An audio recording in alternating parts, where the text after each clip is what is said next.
poursuit avec cette étude menée par le ministère de la Transition écologique dont les résultats sont passés inaperçus, tout du moins jusqu'à la diffusion hier soir sur France 2 d'un reportage du magazine Envoyé spécial.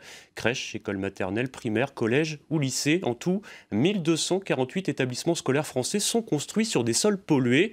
On va tenter d'y voir plus clair avec Angèle Devicky. Angèle, l'Eure et la Seine-Maritime ne sont pas en reste avec 30 établissements concernés. Oui, Grégory, 30 établissements proches d'usines chimiques ou bâtis sur d'anciens sites industriels, mais qui ne sont pas tous dangereux pour les enfants. Ils ont été classés en 3 catégories suite à des diagnostics. Ça a été très bien expliqué dans l'émission diffusée hier soir.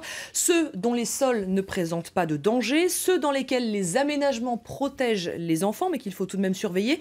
Et enfin, les établissements classés à risque, donc contaminés par des agents polluants. Et dans l'agglomération rouennaise, une commune est particulièrement concernée par cette 3e catégorie. Oui, la ville du Petit-Quevilly compte 10 établissements scolaires classés rouges, une crèche, une halte-garderie, 4 écoles maternelles, 3 primaires et un collège, pour la plupart situés dans le quartier de la Piscine, baptisé jusque dans les années 70, le quartier Nobel-Rosel, car pendant près de 150 ans, l'entreprise Malétra a fabriqué des produits chimiques, de l'acide sulfurique, de la chaux, du chlore. L'usine a été rasée dans les années 70, mais les sous-sols du quartier ne s'en remettront pas avant des décennies. Pour le maire du Petit-Quevilly, la faute revient aux acteurs économiques du siècle dernier et à leur irresponsabilité. On l'écoute.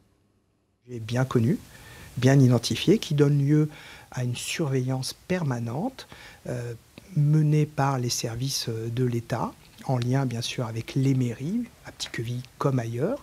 Et cette surveillance donne lieu régulièrement à des mesures évidemment de précaution complémentaires, des mesures d'ajustement dans le fonctionnement des bâtiments.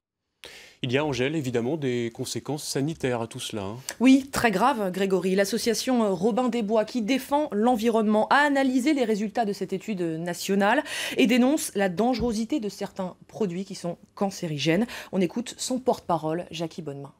Il y a un risque, pas seulement pour les enfants finalement, mais aussi pour les enseignants, surtout s'ils sont en poste, et les personnels de maintenance, les concierges par exemple, surtout s'ils sont en poste depuis des années et des années dans ces établissements.